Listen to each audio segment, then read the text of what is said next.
Welcome to part 5 of my reading of History, Fiction, or Science, Chronology 1 by A.T. Fomenko. To review, last time, Fomenko spent a good deal of time discussing, first off, the wide variations in datings of ancient empires, time periods, and we can see by his constant quoting of the word ancient how much disregard he has for this idea of ancient.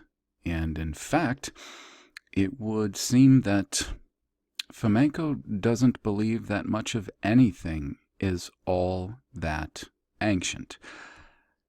And now there are a number of researchers out there that have been looking in the same sorts of directions as Fomenko and his predecessors Morozov, and even before him, guys like Isaac Newton and many others.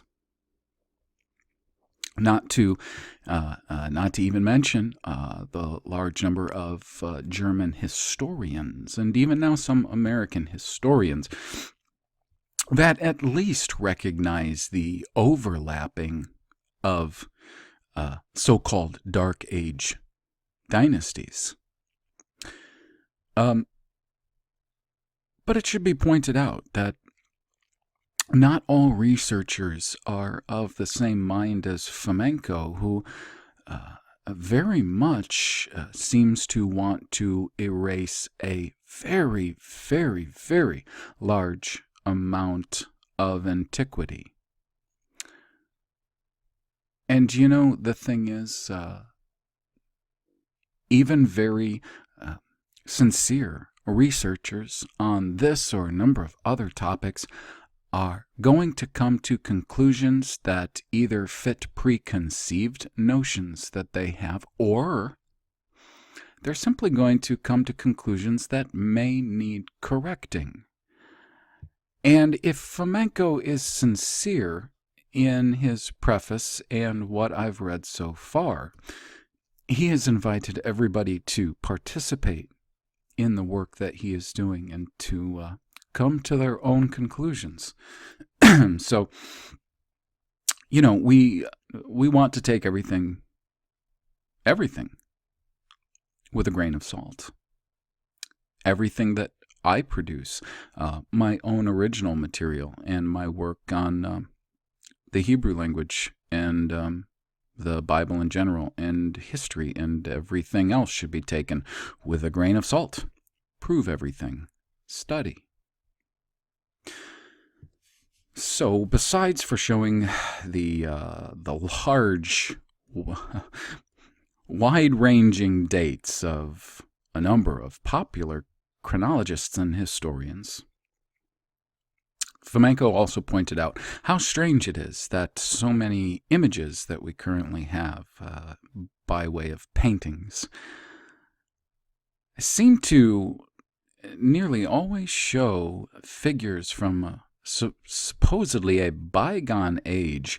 You know, those ages that today, when artists tend to render the people from those times, of course, they're always draped in curtains. Seems that everybody back then all wore big, heavy curtains around that they had to lug over one arm or both arms, and who knows how they even did anything, having to pick up all of these curtains they were wearing to keep them out of the dirt and the mud and the dust. That would just be terrifically inconvenient as far as I'm concerned. But yeah, he points out the fact that these figures, oftentimes depicted in their very ancient times doing whatever they were doing, happened to typically be dressed in Renaissance clothing with Renaissance fixtures, furnishings, items around them, or let's just say typically of a very brief time period that I guess we would consider sort of Renaissance forward, there does seem to be quite a very odd disconnect between the art that we are expected to appreciate as having some sort of insight or merit to it, and I don't know what we can observe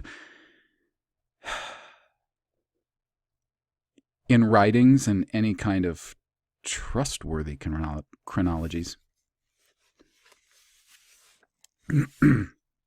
And the last thing we explored were, that Fomenko explored, were biblical chronologies, which, for my part, I do have to say the sources that he quoted and was pulling from were woefully inaccurate. There are far, far, far more texts than what he points out. He spent most of his time really just in the few Greek volumes that we have, and a bit of time on the Masoretic texts, although there are far, far more than that in Latin, in Greek. The Coptic Targums doesn't even approach that. But anyways, we will start today. We are still in Chapter 1, and there are many sections of Chapter 1. Today we're starting with Section 8, the difficulties and contradictions arising from the reading of old texts. 8.1. How does one read a text written in consonants exclusively? The vocalization problem. The datings of other biblical fragments that we possess today also need attentive additional analysis. Attempts to read most of the old manuscripts, such as the biblical and the ancient Egyptian ones, often confront historians with severe difficulties. Quote, the first steps of our research into the primordial language of the Old Testament brings us to the fact of paramount importance, which is that written Hebrew neither had signs for vowels originally, nor any other signs to replace them. The books of the Old Testament were written in nothing but consonants. And yes, I must stop the reading to comment on that.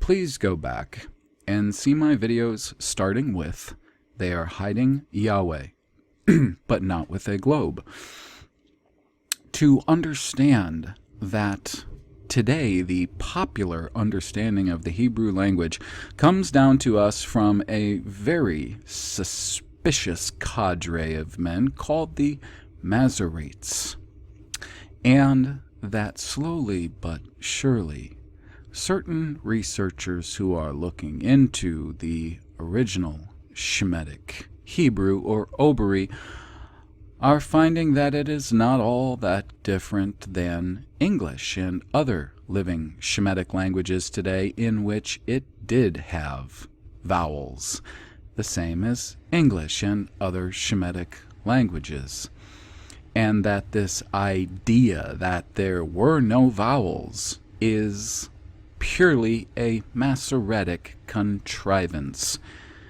Please see my series thus far on fiat language. Thank you. Back to the reading. The situation is typical. Ancient Slavonic texts, for instance, also come as chains of consonants, often even lacking the vocalization symbols and separation of individual words from one another, just an endless stream of consonants. Ancient Egyptian texts also contained nothing but consonants. The names of the Egyptian kings are rendered, in modern literature, in a perfectly arbitrary manner, a la primary school textbook content. There is a plethora of significant variations that defy all attempts of classification, being a result of arbitrary interpretation. That became tradition. It is possible that the scarcity of the high cost of writing materials made the ancient scribes extremely frugal, and the vowels were eliminated as a result.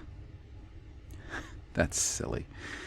It is true that if we take a Hebraic Bible or a manuscript nowadays, we shall find a skeleton of consonants filled with dots and other signs that are supposed to refer to the missing vowels, the Nakud. Such signs were not included in the ancient Hebraic Bible. The books had been written in consonants exclusively, and filled with vowels by the readers to the best of their ability and in accordance with the apparent demands of common sense and oral tradition. Imagine how precise the kind of writing that consisted of nothing but consonants would be today, when the combination BLD, for instance, could mean blood, bled, bold, build, boiled, bald, etc. RVR could stand for river, rover, or raver, etc. The vocalization aleatory quotient in ancient Hebraic and other old languages is exceptionally high. Many consonant combinations may be vocalized in dozens of ways. Jusinius wrote that, quote, "It was easily understood how imperfect and unclear such writing methods had been." T.F. Curtis also noted that, quote, "Even for priests, the meaning of scriptures remained extremely doubtful, and could only be understood with the aid of tradition and its authority." Robertson Smith adds that, quote, "The scholars had no other guide but the actual text. That was often ambiguous and oral tradition. They had no grammatical rules to follow. The Hebraic that they wrote in often allowed for verbal constructions that were impossible in the ancient language. Scaligerian history considers this status quo to have prevailed for many centuries.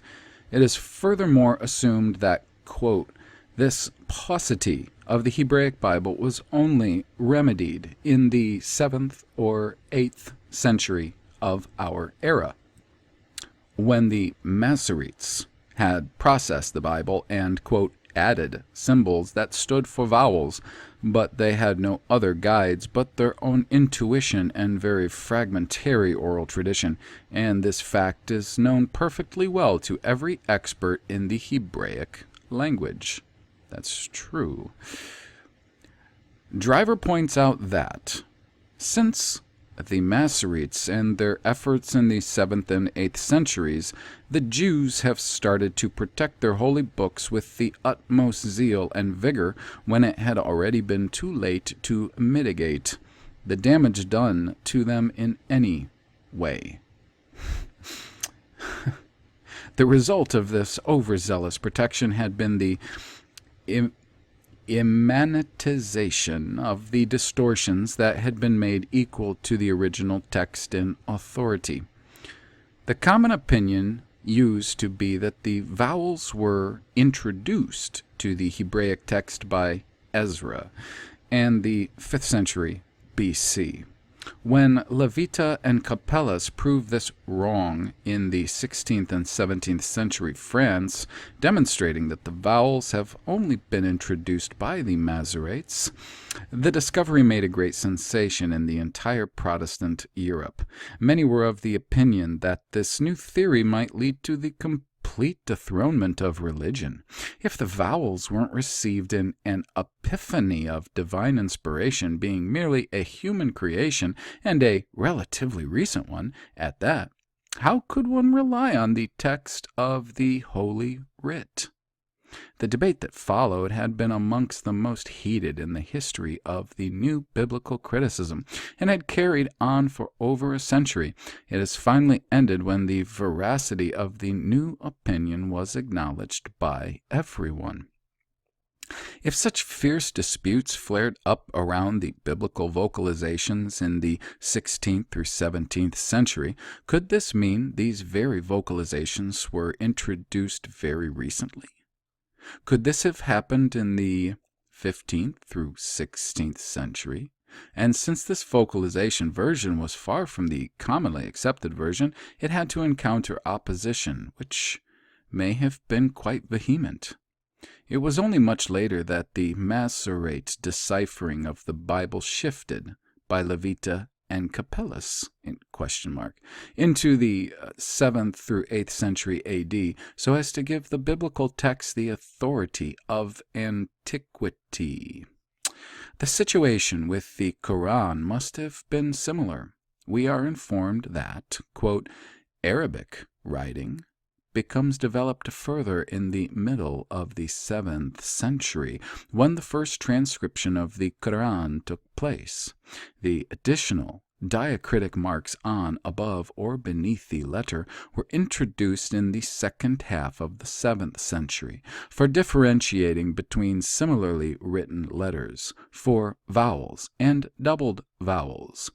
Other sources tell us that the vocalizations were only introduced in the second half of the 8th century by Al-Khalil ibn Ahmed. Could all of this activity have taken place in the 15th through 16th century? And of course, since this material that he's currently working on right here, right now, is absolutely linked to the specialty material that I spend voluminous hours on, I have to comment after this. Of course, I find it very, very, very, very fishy that not only the Quran being supposedly penned in around the same time that the Masoretes so-called standardized the Hebrew text through their nikud, their dots and dashes, around the same time that Islam was essentially invented. There seems to be, as I look at this, not only linguistically, it seems that there was a deliberate effort to make Hebrew, or what I call Obri, seem to appear far more similar to Arabic than it ever was in its original form. And I think that there is a specific historical and geographic reason for this, not to mention just simply the control that comes with the confusion of the language of the most important historical geographical text of absolute truth and origins that we have. Section 8.2. The sounds R and L were often confused in the Middle Ages. I'll give some direct evidence to the fact that the sounds R and L were often subjects to flexion. Amsterdam, among others, is a city whose name was affected by such instability and was called Amsterdam, Amsteldam, Amstellodami, etc. We should mention another interesting fact here. Figure 1.34 shows the title page of a book on navigation published in Amsterdam in 1625. The name of the city is already given as Amsterdam, the way it is written today. However, the old engraving that one sees on the same page gives the old name in a rather peculiar spelling, Amstelledam. Both consonants are presented here, and a bizarre combination of sounds is achieved as a result. This reminds us that the names of many European towns and cities had remained unstable until fairly recently, when they became emenetized in the printing press epoch. Numerous other examples of this phenomenon are given below. Section 9. Problems in the Scaliger geography of biblical events. 9.1. Archaeology and the Old Testament. The vocalizations of quotidian, quotidian, lexemes. So let's spell that. Quotidian, lexemes. So lexicons, lexiconic, where we derive our words from, or the sources for getting the meanings and definitions of those words. The vocalizations of the quotidian lexemes may not be all that important to our purposes, but the consonant sequences used for names of cities, countries, and rulers definitely are. Hundreds of different vocalizations were spawned, some of which were arbitrarily vocalized in the Middle East due to the hypothesis that binds biblical events to that area exclusively. The archaeologist Millar Burrows expresses his unswerving trust in the correctness of the Scaligerian geography, written that, quote, in general, archaeological work doubtlessly gives one a very strong confidence in the dependability of the biblical indications, unquote.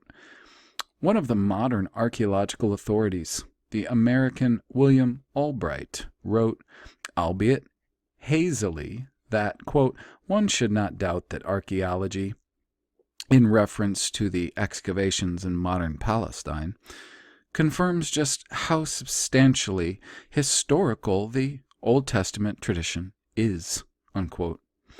However, Albright concedes that the situation with biblical archaeology was so chaotic in the beginning of the 1919 through 1949 period that the varying views on chronological issues could not have reached any sort of convergence at all, and that, quote, under those circumstances, one really could not have used the archaeological data concerning Palestine for illustrating the Old Testament. I concur. The one-time director of the British Museum, Sir Frederick Kenyon, categorically insists that archaeology has refuted, quote, the destructive criticism on the second half of the 19th century, unquote. W. Keller even published a book titled, suggestively enough, And Yet the Bible is Right, which tries to convince the reader of the veracity of the Scaligerian interpretation of biblical data. However, here is some information from the eminent archaeologist L. Wright, also an avid supporter of the theory that the Scaligerian localizations and datings of biblical events were correct. Quote, the overwhelming majority of findings neither prove nor disprove anything. They fill the background and provide a setting for history. Unfortunately, many of the works that can be understood by the average reader, that's you and me, the average reader, have been written with excessive zeal and desire to prove the Bible correct. The evidence is misused for making erroneous and semi-correct conclusions. I concur. The pioneers of archaeology in Mesopotamia were C.J. Rich, A.H. Layard, and P.E.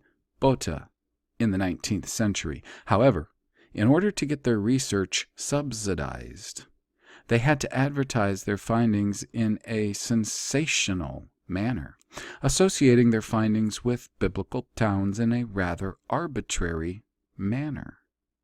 But the accumulation of material evidence resulted in a significant quandary. Actual facts show that none of the Old Testament books have concrete archaeological proof of their Scaligerian dating and localization. In the 20th century, L. Woolley, the prominent archaeologist, performed excavations of a town that he tried to identify as the biblical Ur. However, it turned out that, quote, unfortunately, one cannot give satisfactory chronological datings of the episodes concerning the biblical Abraham within the span of the second millennium of Middle Eastern history. The Scaligeриan history insists that all the events concerning the biblical patriarchs occurred precisely and exclusively on the territory of the modern Mesopotamia and Syria. Nevertheless, it is immediately acknowledged that, quote, as to what concerns the identity of the patriarchs Abraham, Isaac, and Jacob, one can just reiterate that the information obtained as a result of the most fruitful excavations in Syria and Mesopotamia was extremely meager or simply non-existent. One might wonder just how justifiable it is to search for traces of the biblical patriarchs in modern Mesopotamia. I most certainly concur. Furthermore, Scaligeриan history is of the opinion that all of the events involving the biblical Abraham and Moses occurred on the territory of modern Egypt. It is evasively stated that, quote, the historical intensity of this tradition is not confirmed archaeologically, but its historical plausibility is, together with an account of the circumstances that may have been the setting of the patriarch's biography. We are also warned that, quote, one is to be cautious in one's use of cultural and social indications for dating purposes. Since we have the principal concepts in what regards the era of the patriarchs, one needs to possess a certain flexibility in the fixation of chronology. As we shall soon see, this flexibility may stretch as far as hundreds and even thousands of years. W. Keller proceeds to tell us that, quote, Egypt remains indebted to the researchers, in addition to the fact that they found nothing about Joseph. Neither documents nor any other traces of his time have been discovered. Egypt remains, quote, in debt in what concerns Moses as well. In this case, one may wonder yet again about the possibility of biblical events having taken place in a different country, not necessarily bound to the territory of modern Egypt. Say what? The archaeologist Albright, an avid supporter of the Scaligeриan interpretation of the Bible, has nevertheless got to agree with the fact that, quote, the previous concept of the exodus to Haran from the Chaldean Ur found no archaeological evidence except for the actual city. Really. Furthermore, quote, it turned out that the very location of Mount Sinai is unknown. Another complication is that the Bible often states Mount Horeb to have been the place where the revelation was given. If we are to take the biblical description of the natural phenomena accompanying said procedure seriously, one has to presume the mountain to have been a volcano. The problem is that the mountain called Sinai nowadays has never been a volcano. Some archaeologists place Sinai in North Arabia, claiming that it was located in Midian near Kadesh, but none of these mountains were volcanoes either. The Bible says that, quote, the Lord rained upon Sodom and Gomorrah brimstone and fire from the Lord out of heaven. Genesis 19:24. Scaligeриan history locates this event somewhere in modern Mesopotamia. The first idea that one gets in this respect is that the assumption of a volcanic eruption, but there are no volcanoes in this area. It seems natural to search for these cities in some areas that do have volcanoes. However, the search is still conducted in Mesopotamia with great effort and no results whatsoever. And finally, a, quote, solution is reached. The southern part of the Dead Sea appears to conceal some debris resembling tree trunks under a 400-meter layer of very salty water of poor transparency. This has sufficed for the American archaeologist D. Finnegan, as well as W. Keller after him, to claim that, quote, the Valley of Siddim, together with the charred remains of both cities, has submerged. The Bible scholar and historian Martin Noth states explicitly that there is no reason to ascribe the destruction of the cities found by the archaeologists in Palestine to the Israeli invasion in search of the so-called Promised Land. As it was noted above, from the archaeological point of view, the entire Scaligean interpretation of the conquest of Canaan by Joshua, the son of Nun, becomes suspended in thin air. We are conducting our search for the biblical promised land in the correct place. Are we conducting it in the correct place? Could the troops of Joshua have been predominantly active elsewhere? It is further written that no archaeological proof of any biblical report of the, quote, epoch of the judges exists to this day. All the judges' names contained in the Old Testament aren't known from any other source and weren't found on any archaeological artifacts from either Palestine or any other country. This concerns the names of the first kings, Saul, David, and Solomon. Scaligean history convinces us that Noah's Ark had moored to Mount Ararat in the Caucasus. Werner Keller assures us that the Armenian village of Bayezid still keeps the legend of a shepherd who saw a large wooden vessel on the mount. The Turkish expedition of 1833 mentions, quote, some ship made of wood that was never seen over the southern glacier, unquote. Keller proceeds to tell us that in 1892 a certain Dr. Nuri was leading an expedition in search of the sources of the Euphrates and saw a fragment of a ship on the way back which was, quote, filled with snow and dark red on the outside, unquote. The Russian aviator, Officer Roskovitsky, claimed to have seen the Ark's remnants from his aeroplane during the First World War. Tsar Nikolai II is supposed to have commanded an entire expedition there, which had not only seen but also photographed the remains of the Ark. The American historian and missionary Aaron Smith from Greenboro, an expert in the problem of the Great Deluge, wrote a history of Noah's Ark mentioning 80,000 publications on the topic. Finally, a scientific expedition was arranged. In 1951, Smith spent 12 days on top of Mount Ararat with 40 of his colleagues. They found nothing.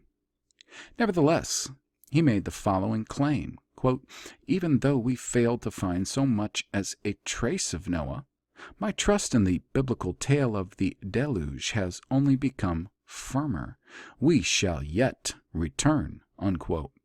In 1952, the expedition of Jean de Ricoeur obtained similar results. This somewhat anecdotal account here merely scratches the surface of the problem of geographical locations that is so acute for Scaligean chronology, as it were.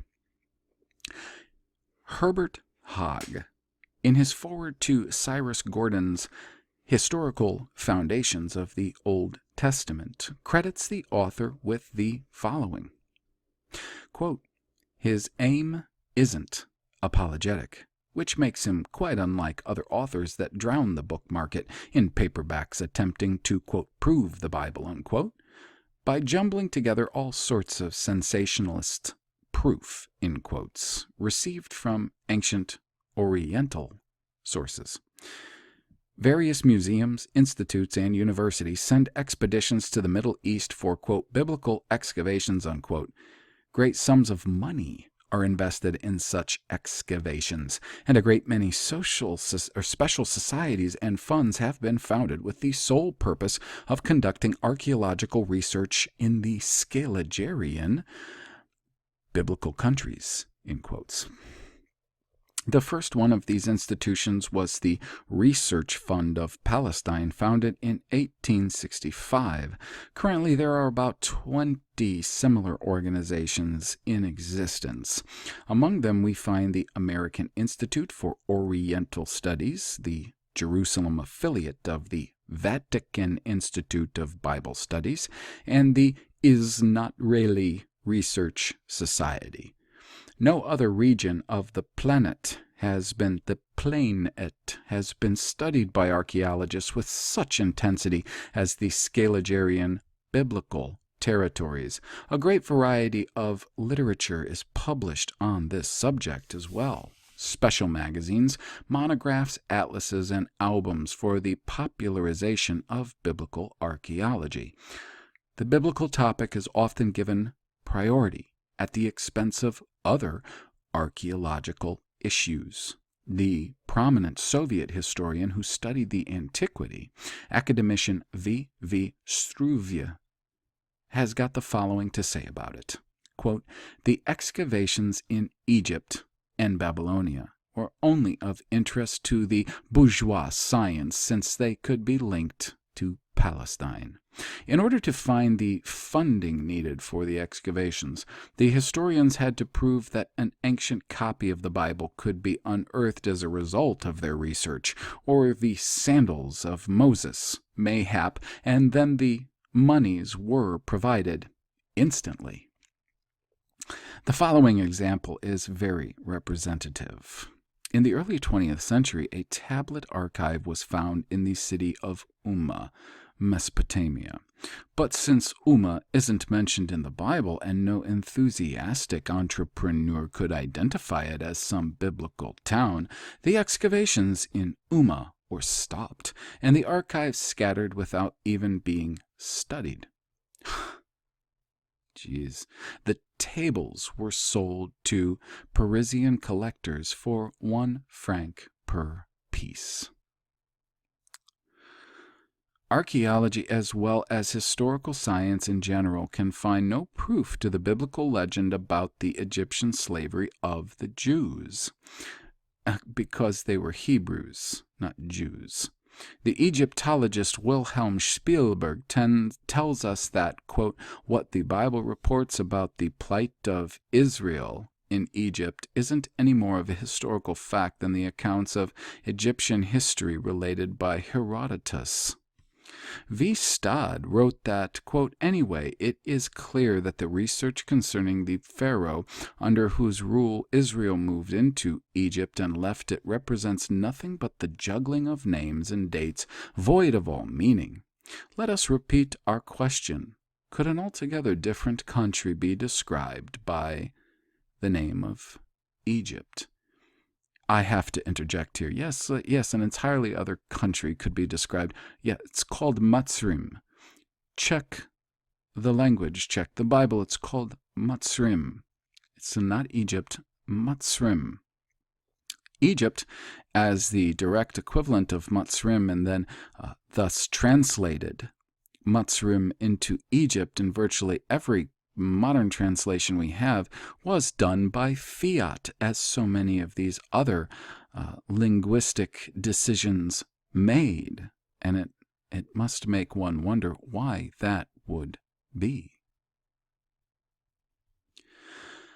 The Bible lists a great many geographical locations that the people of Israel visited during their 40 years of wandering after the Exodus from, in quotes, Egypt.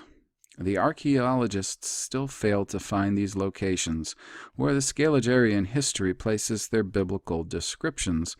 Wright says that, quote, "few sites on the way to Mount Sinai can be identified with any degree of certainty."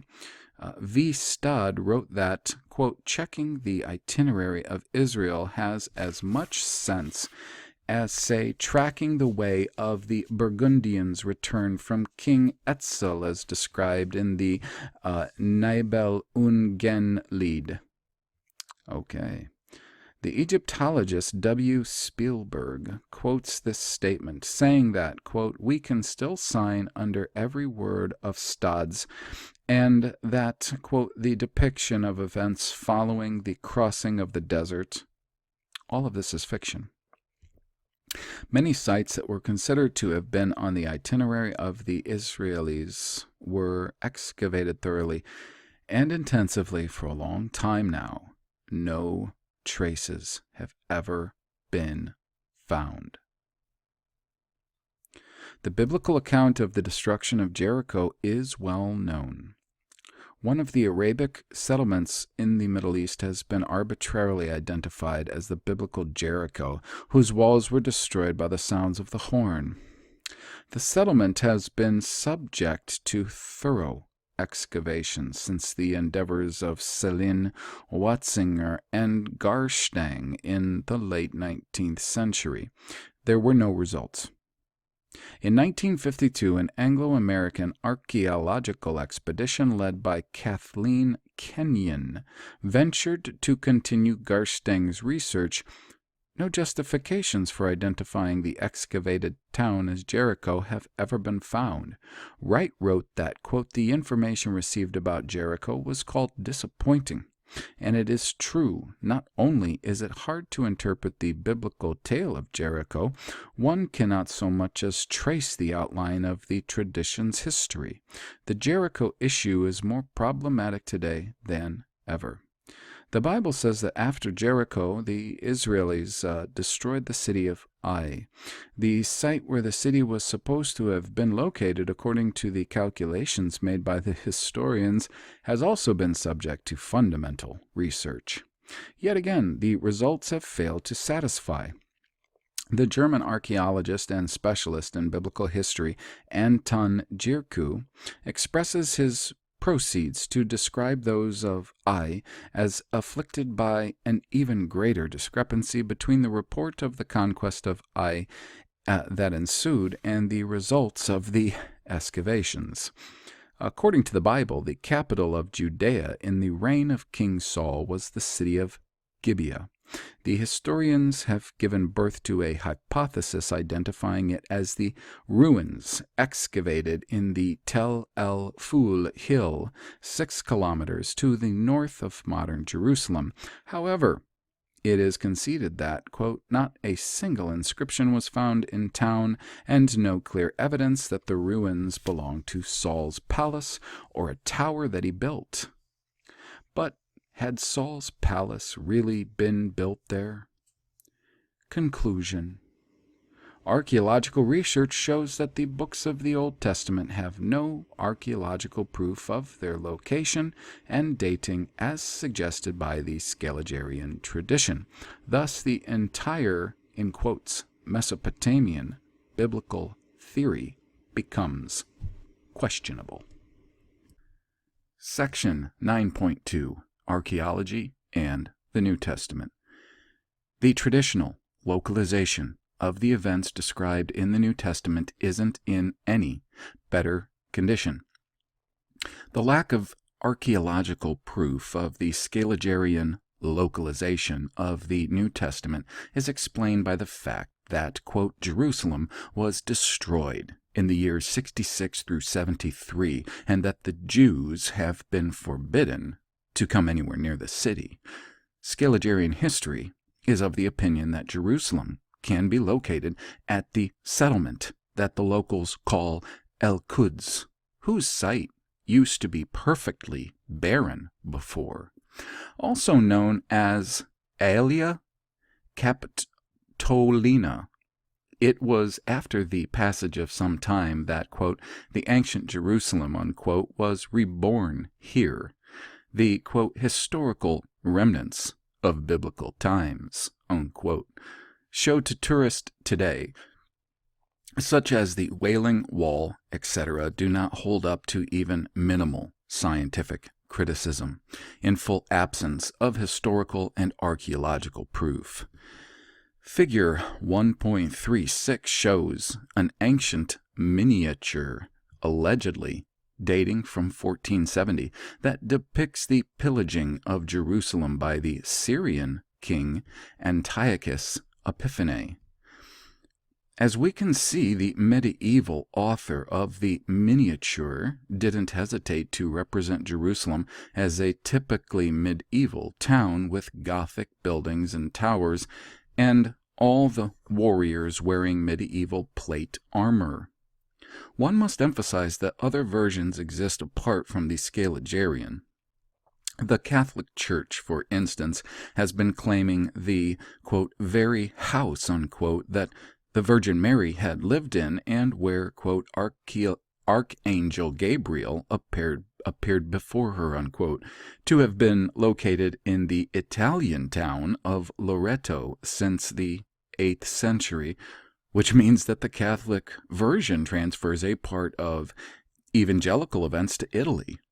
The earliest document concerning the, quote, Loreto house is the bull issued by Pope Urban VI, dated to 1387. In 1891, Pope Leo VIII issued an encyclical, quote, in celebration of the 600 years of Loreto's miracle, unquote. Thus the, in quotes, miracle is dated to the 8th century A.D. Historians mark that, quote, Loreto remains a holy pilgrimage place for the Catholics to this day.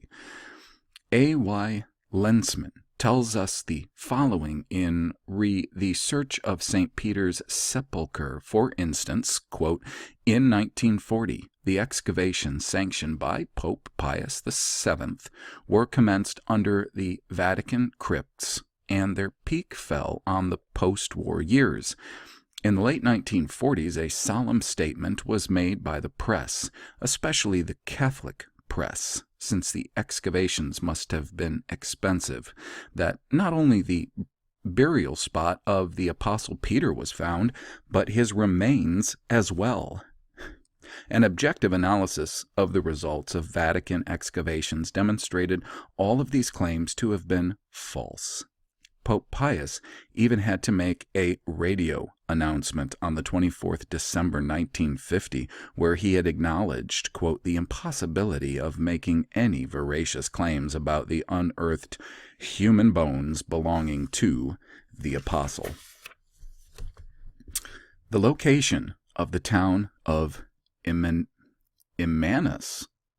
near which Jesus is said to have appeared before his disciples after the resurrection, defies all attempts of being determined.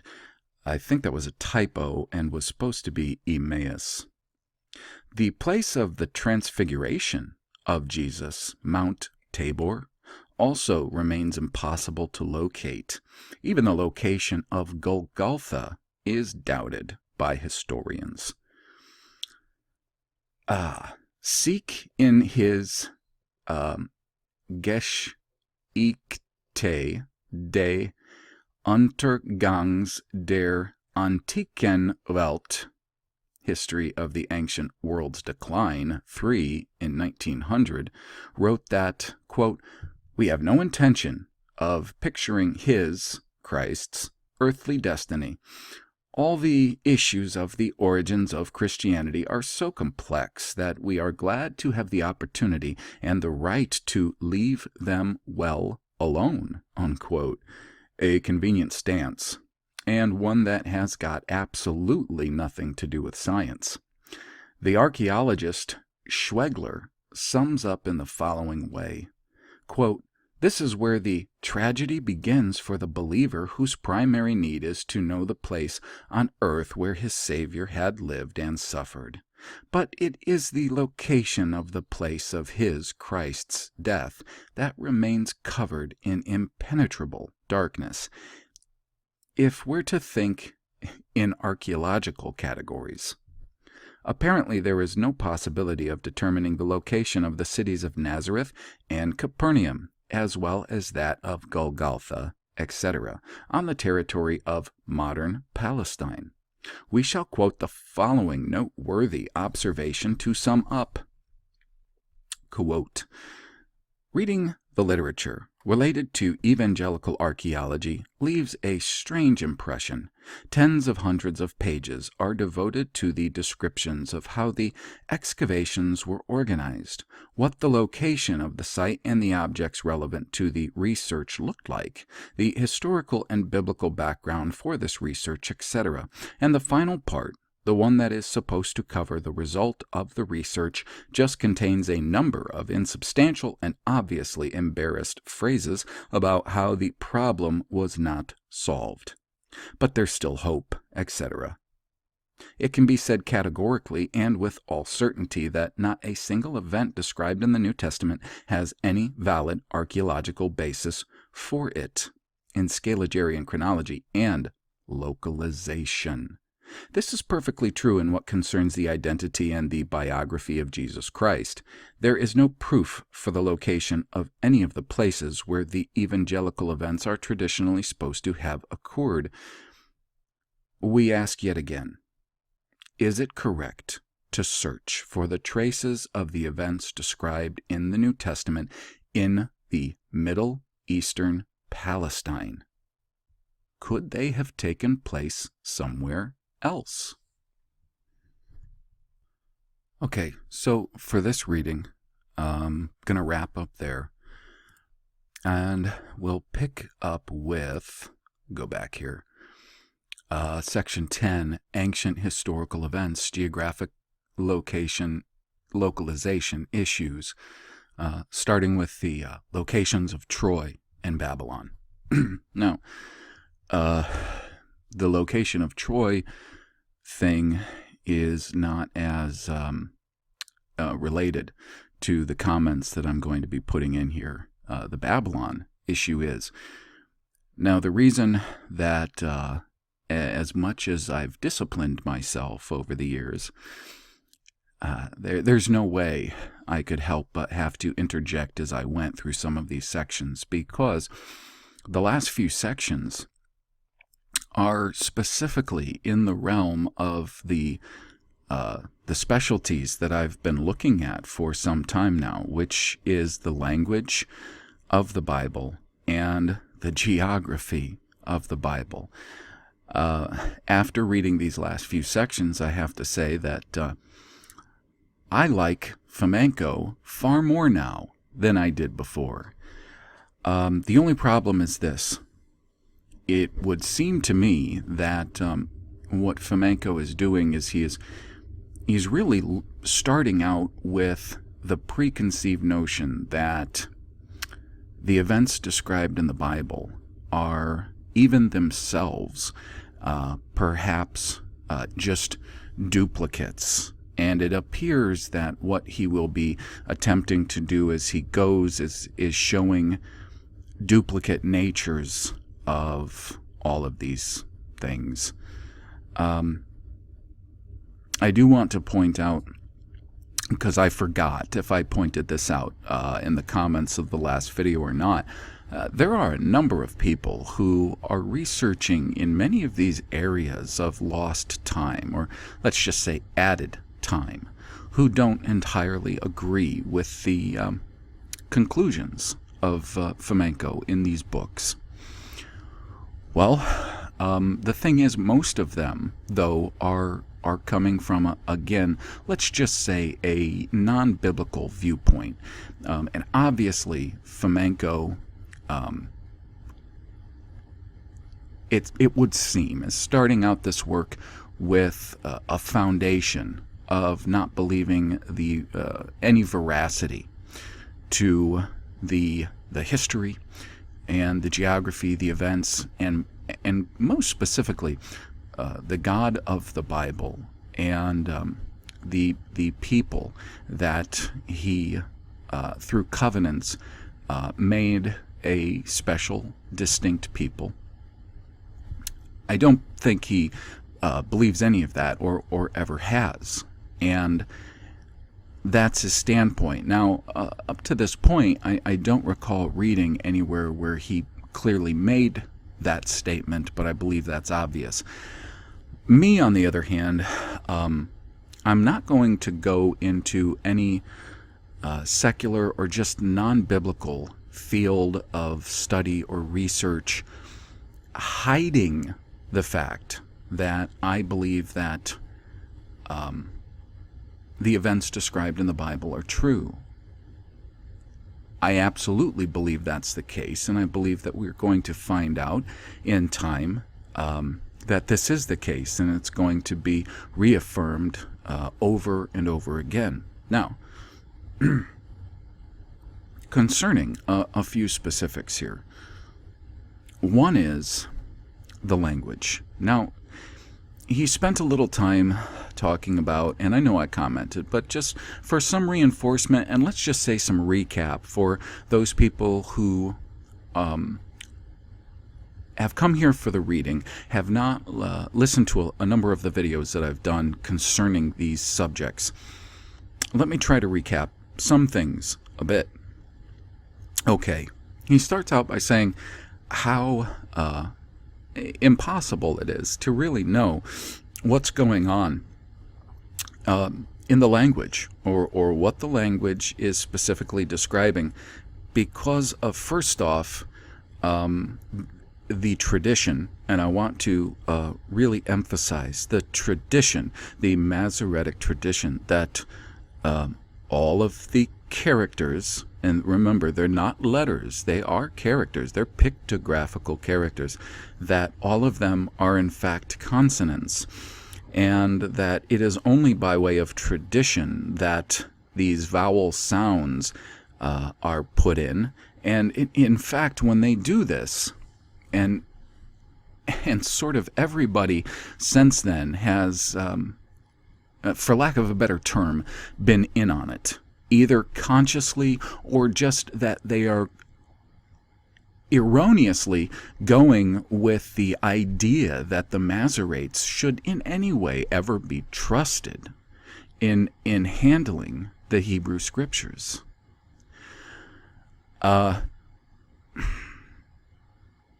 So this idea that they're all just consonants, and that it's only tradition that this small group of men have kept, and then, as the story goes, standardized from like the 7th to 9th century AD, that they standardized the text, or these traditions that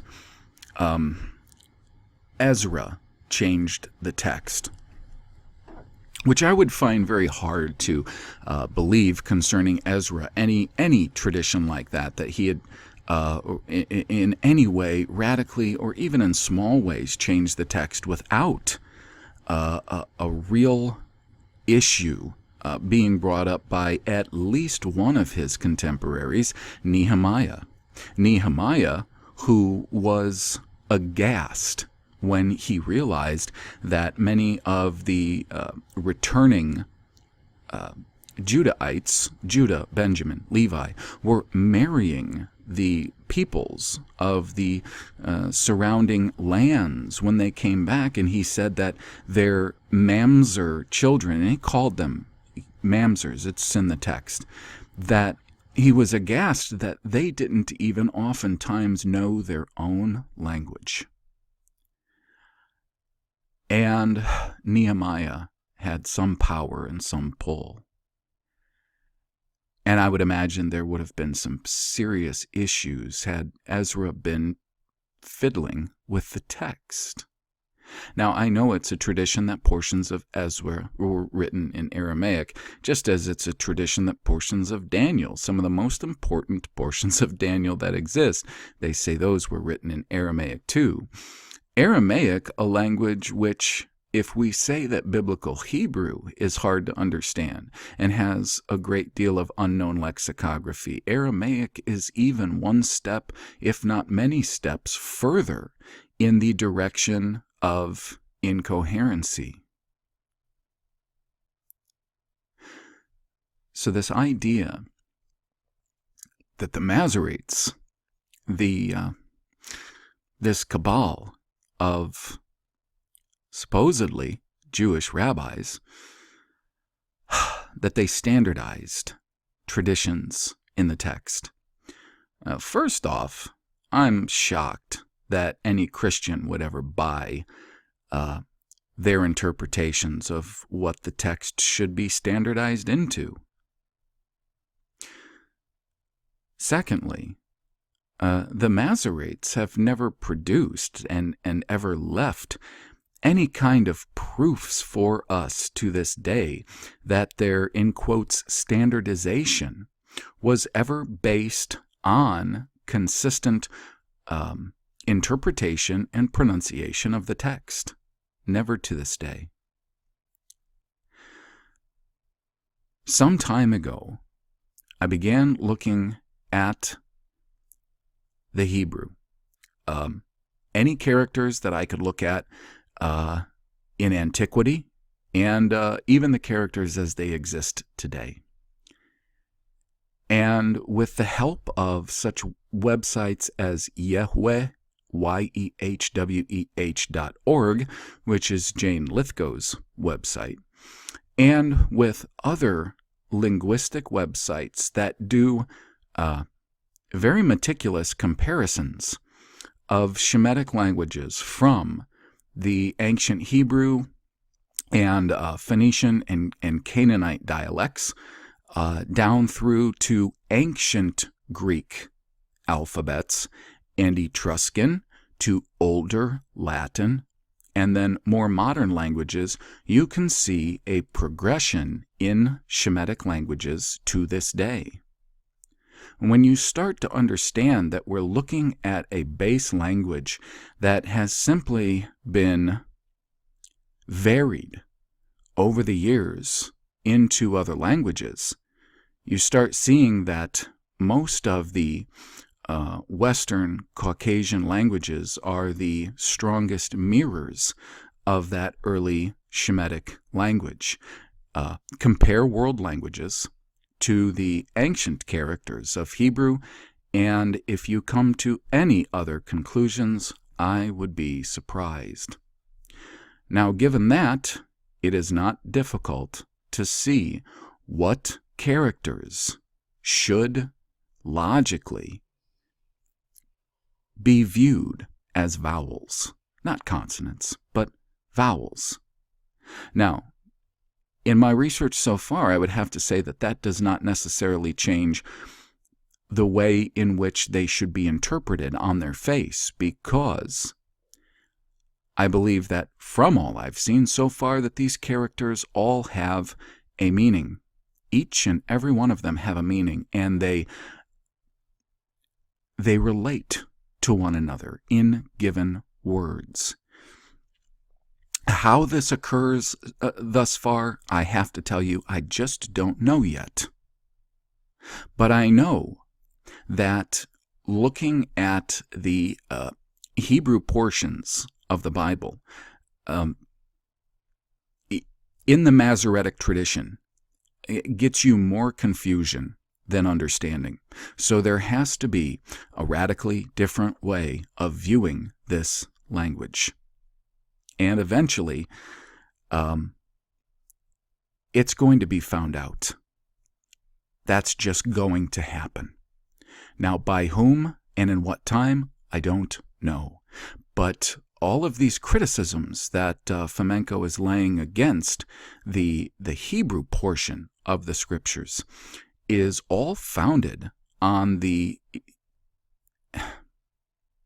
Masoretic tradition, which has absolutely no proofs of it following any kind of linguistic understanding through antiquity.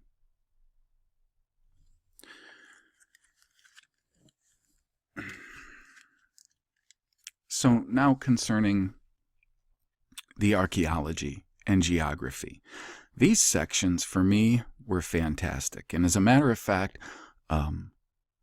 all of those various bracketed numbers referenced in the bibliography are going to be of tremendous help to me, because for some time now I have been producing videos showing you that the geography of Palestine and Egypt and the surrounding areas, they don't match at all. I'm going to add some things to this too, of course.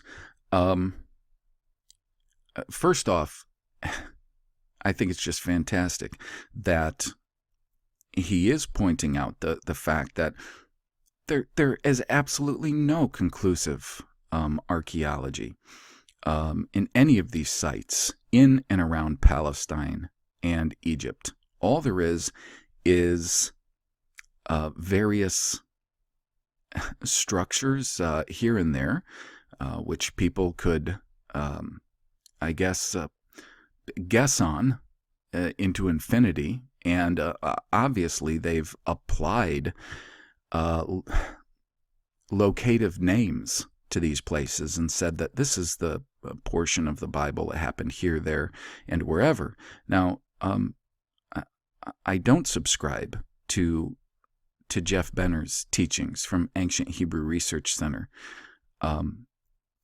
but I do weed through them and pick up a lot of things that I don't know if he purposely means to interject these and put them out there, if they're slips or mistakes. I don't know. I don't know. I don't really know who he is. I know that he is supposed to have produced more material in a smaller amount of time than I can imagine someone producing.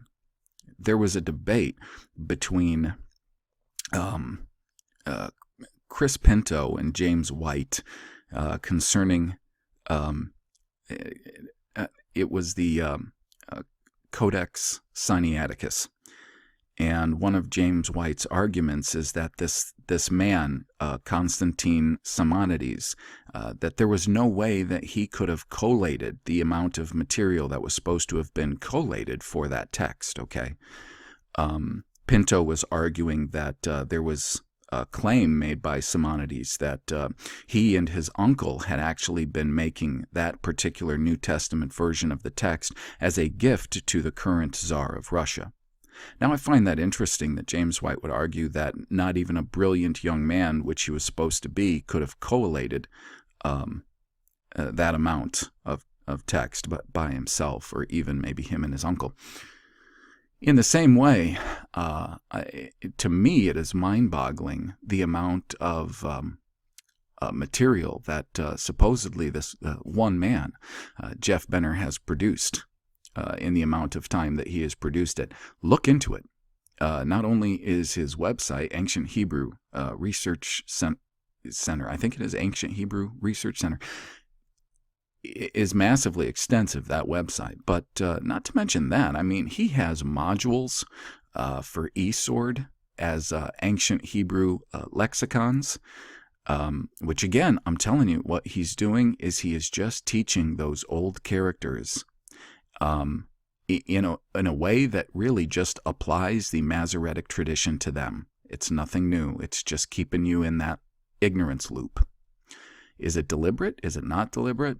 I guess you'll have to be the one who decides that.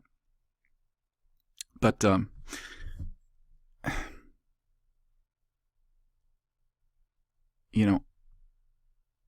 all in all, put him aside. The idea that anyone could read and pay attention to the events described in the, let's say, the first 7 books of the Bible. So we'll have to say the Torah, which would be Genesis, Exodus, Genesis, Exodus, Leviticus, Numbers, and Deuteronomy. And then Joshua, and then Judges. We'll take those first 7 books because they happen sequentially. And then 1st and 2nd Samuel is sequential as well. 1st and 2nd Kings sort of overlaps with 1st and 2nd Chronicles. And then many of the major prophets are overlap. Even the minor prophets are overlapping that chronology of either 1st and 2nd Kings or 1st and 2nd Chronicles. But anyways, the first 7 books, and you pay attention to the details of where and when and how, and then you try to apply that to the Middle East and this area of Egypt and Palestine. It falls flat on its face. And I'm sorry, I remembered what I was getting back to with Jeff Benner. That I get lost sometimes when I'm going here. Now, he had said at one time, pointed out, he said, well, many of these locations, these biblical locations in Palestine, and maybe Egypt as well, we don't know exactly that those are specifically those right places because One of the problems is that it is said, I guess by tradition too, that Constantine, the emperor, Roman emperor, Constantine the Great, that his mother-in-law supposedly was a Christian, and she took trips to this area and traveled all over this area extensively, and she named these places as she saw fit because she believed that this is where any given event happened. Now, first off, if you want to believe that the tribe of Judah, which was a massive tribe, and they got a land inheritance that was just huge. Now, the northern part of their land inheritance was supposed to be what we consider Jerusalem today, and it extended mostly southward and a bit east and a bit west, but it went south quite a ways. And Simeon, for one thing, was in the midst of their inheritance. And you look at the landscape and you understand that nothing really lives there once you get south of Jerusalem. That doesn't add up. You have to start making up theories like that massive desertification occurred in these places.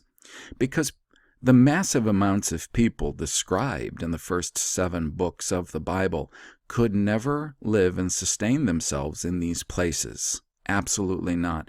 The only place that starts looking like it may be kind of logical are the northern areas of Palestine. But then again, not for the amounts of people.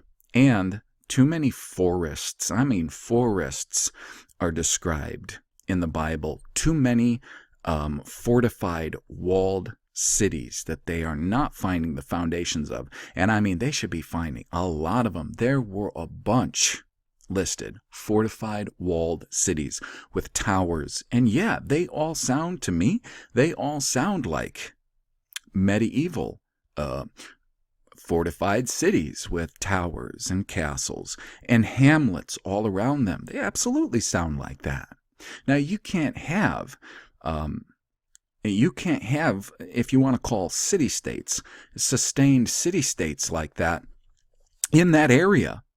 And when you consider the fact that Reuben, which was a very numerous tribe in the book of Joshua, and also Gad, and the half-tribe of Manasseh, and they're called a half-tribe because he was one of 2 sons of Joseph, Manasseh and Ephraim, and they were big tribes. Though they are called half-tribes, that does not mean their population was low. They were big tribes.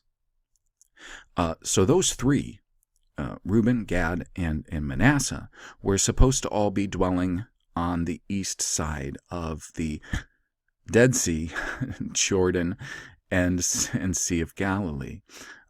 Now, of course, it describes Reuben's expansion over the years. That, and we're not even talking about Gad and Manasseh, who did expand greatly themselves. We're just talking about Reuben. That they expanded a lot. It said that they expanded so much because they had so many flocks and possessions that they expanded all the way east and, it might have been in a northeastward direction, in fact, because we don't know the exact geography, but to the Perath, which today we're told is the river Euphrates. So again, I have to ask, why on earth would they ever want to expand over the Syrian desert, which is a terrifically barren, bleak, horrible landscape, all the way to the Perath? There are situations described where David is chasing enemies to the Perath. And keep in mind, Perath is supposed to be Euphrates, but I call it by its real name, Perath. Now, for instance, again, we keep getting this idea that Israel was in Egypt. Israel was in a country called Mitzrayim. That's the name of the place where they were captive, and it comes up a lot in their dealings later on because geographically they did stay somewhat close to this land called Mitzrim. It was not Egypt, it was Mitzrim. I'm sure that there is material out there saying that, well, when the Greeks took over everything, they renamed everything, and that's how Mitzrim became Egypt. Maybe that's how Cush became Ethiopia. Well, the problem is, if Cush is Ethiopia, it's in the wrong place. It would have had to have been at a border of Mitzrim, or Egypt, I guess, that would have been so juxtaposed that their border would have, in a sense, faced the direction of Assyria. And if you look on any map, you can see that that's not the case. None of these geographical specifications described in the Bible fit Palestine and Egypt. There are so many preconceived notions about these places because people aren't just going from the text of the Bible. And I've seen people who are constantly criticizing the Bible, but I can tell that they're not spending some time studying that text. So it's unfortunate, but mostly people like myself who don't believe that the geography fits. And I'm not going to take credit for even beginning to think that myself. That was suggested to me by Tiger Doug, who is producing some interesting videos now himself. I mirrored one or two of them. That was suggested to me by him.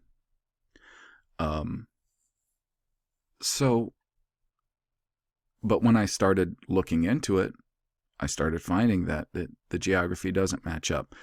Unfortunately, most professed Christians out there are not on my side.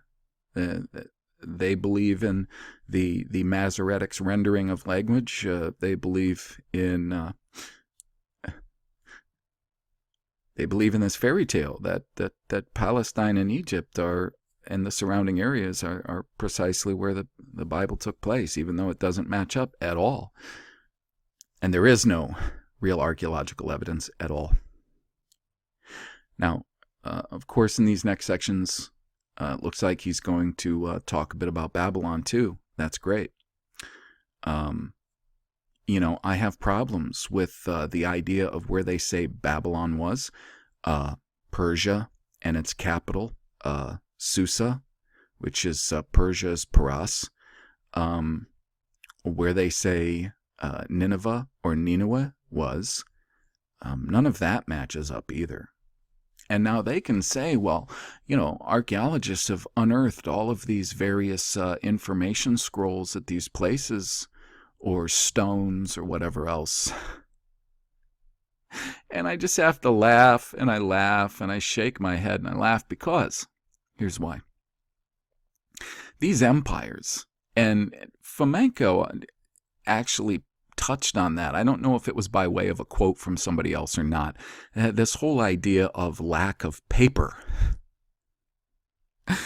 a lack of things to write on, it just cracks me up. Listen, okay, so everybody thinks that the Dead Sea Scrolls survived in clay pots in the caves of Qumran for 2,000 years.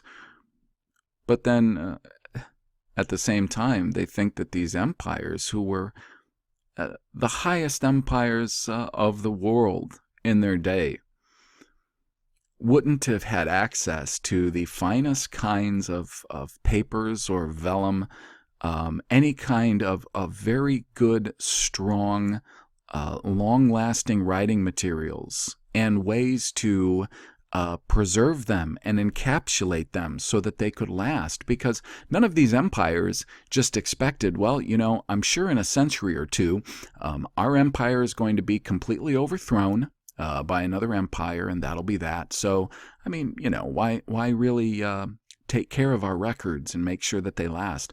I'm sure that all of these empires had ways of preserving their records, which, no, I don't believe that they were inscribing them all on stones or on various pieces of metal. First off, it's so easy to forge those things. You can't forge paper as easily.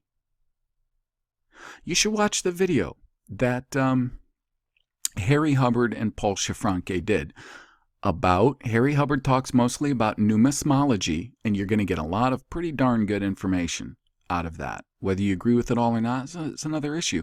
But Paul Shafranke talks about the Dead Sea Scrolls and the paper it's written on. The unfortunate part of it is the conclusions that Shafranke comes to, in addition to just showing you the problems with dating the Dead Sea Scrolls 2,000 years ago. But anyways, chicken and bones. So then we're supposed to believe that these civilizations that had the whole world in the palm of their hands, somehow, darn it, they still had a shortage on paper. Phooey. Utter phooey. Hooey phooey.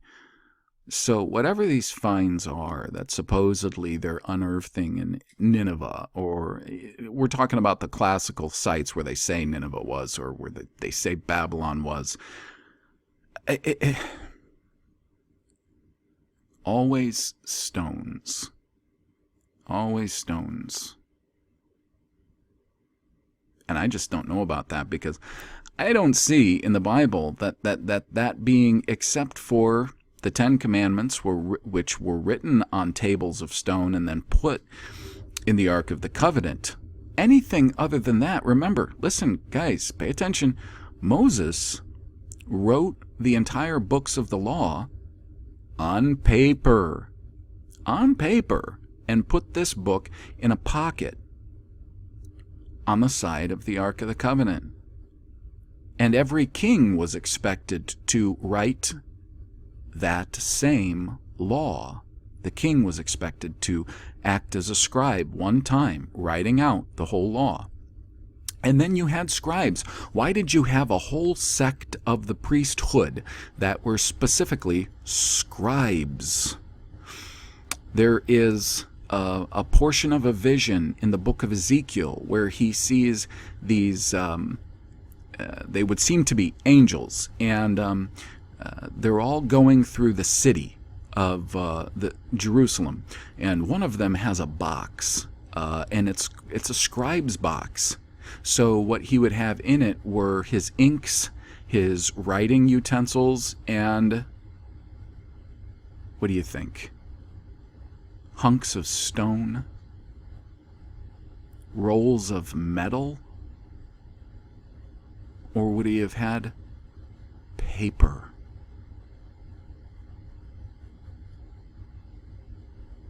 Because I don't believe that paper was as hard to come by in these places as were. First off, the Bible doesn't say that paper was hard to come by. No records that I'm aware of anywhere that seem to be accurate, trustworthy records of any of these empires say that paper was hard to come by. There's a lot of different ways you can make paper out of a lot of different things, especially when you're talking about parchment and vellum. We're talking about stuff that can last untold amounts of time, especially if it's kept well. And the highest, most powerful, important civilizations would make sure that it could be stored well. So I've got a real problem with all of this archaeology and the so-called finds that they have. Believe me, I don't just trust them out of hand.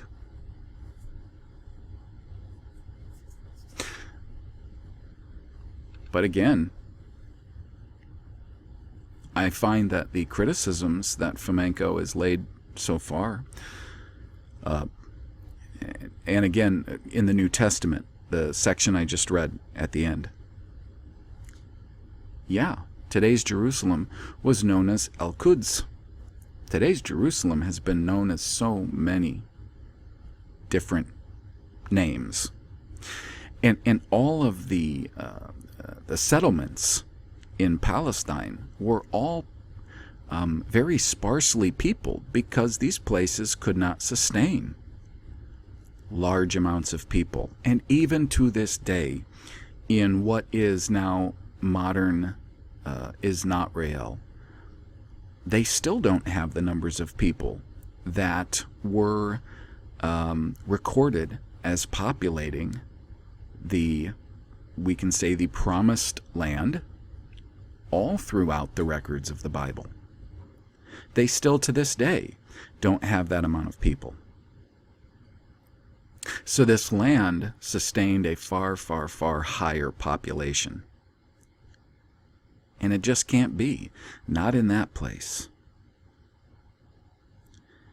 Keep in mind, every fifth word in the Masoretic tradition of Hebrew is unknown and can't be proven. That's a whopper.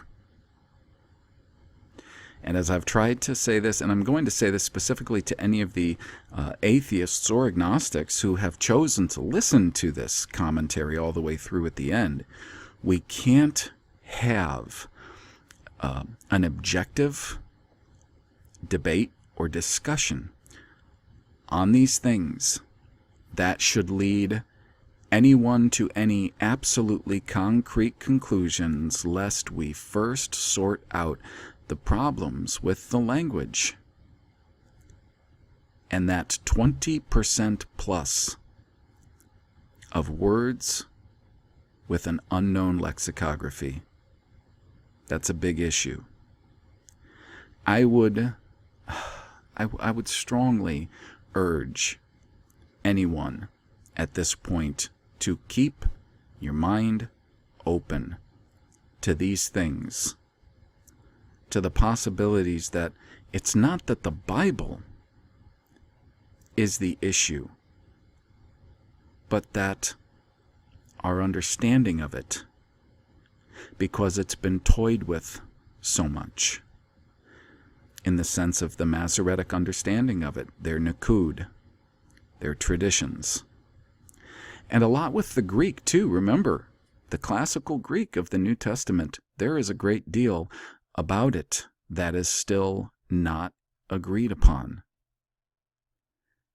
And if enough dedicated people will work at understanding these languages, I believe it will come about that we will begin to have understanding, and we can begin to look at what texts are available and what the contradictions may be, and perhaps then we can start spotting the counterfeit portions.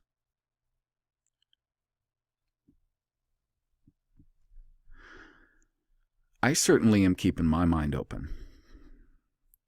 And I thought the last few sections of this first chapter, besides for some of the preconceived notions, which I just touched on, were very, very valuable. So I look forward to picking up next time. Everybody, take care.